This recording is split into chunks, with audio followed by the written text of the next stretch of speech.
एक मकड़ी अपना जाला बनाने के लिए उपयुक्त स्थान की तलाश में थी। वह चाहती थी कि उसका जाला ऐसे स्थान पर हो जहां ढेर सारे कीड़े मकोड़े और मक्खियां आकर फंसे।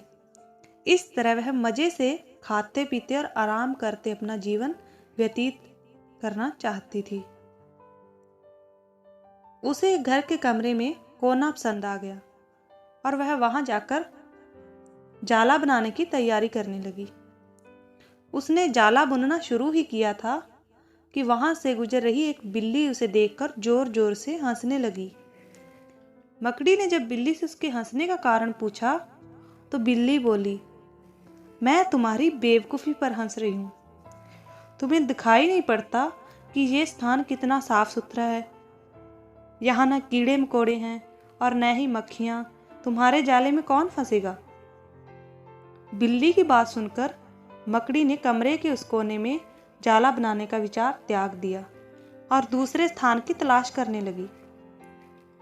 उसने घर के बरामदे से लगी एक खिड़की देखी और वहां जाकर जाला बुनने लगी।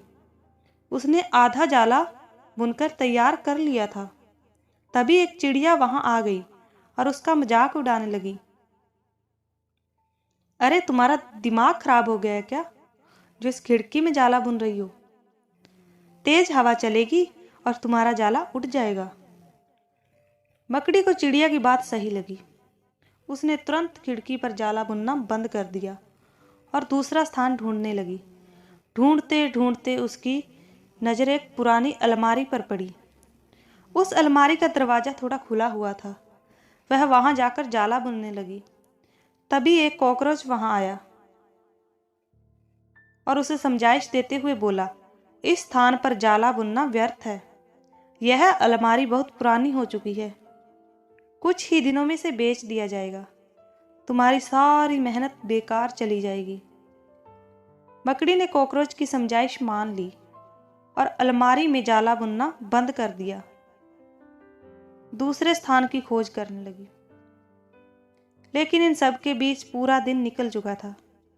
वह थक गई थी और भूख प्यास से उसका हाल बेहाल हो चुका था। अब उसमें इतनी हिम्मत नहीं थी कि वह जाला बना सके। थक हार कर वह एक स्थान पर बैठ गई। वहीं एक चिंटी भी बैठी हुई थी। थकी हारी मकड़ी को देख चिंटी बोली, मैं तुम्हें सुबह से देख रही हूँ। तुम जाला बनाना शुरू करती हो और दूसरों की बातों में आकर अधूरा छोड़ देती हो। जो दूसरों की बातों में आता है उसका तुम्हारे जैसा ही हाल होता है। चिंटी की बात सुनकर मकड़ी को अपनी गलती का एहसास हुआ और वह पछताने लगी। दोस्तों, इस कहानी से हमें यही सीख मिलती है कि अक्सर यही होता है। हम कोई नया काम शुरू करते हैं और नकारात्मक मानसिकता के लोग आकर हमें हतोत्साहित करते हैं। वे भविष्य की परेशानियां और समस्याएं गिनाकर हमारा हौसला तोड़ने की कोशिश करते हैं।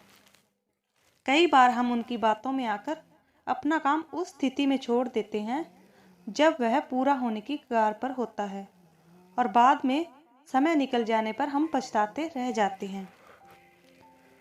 आवश्यकता यह है कि जब भी कोई काम शुरू करें तो पूर्व सोच विचार करें और उसके बाद आत्मविश्वास और दृढ़ निश्चय के साथ उस काम में जुट जाएं। काम अवश्य पूरा होगा। जीवन में सफलता प्राप्त करनी है तो लक्ष्य के प्रति ऐसा ही दृष्टिकोण रखना होगा।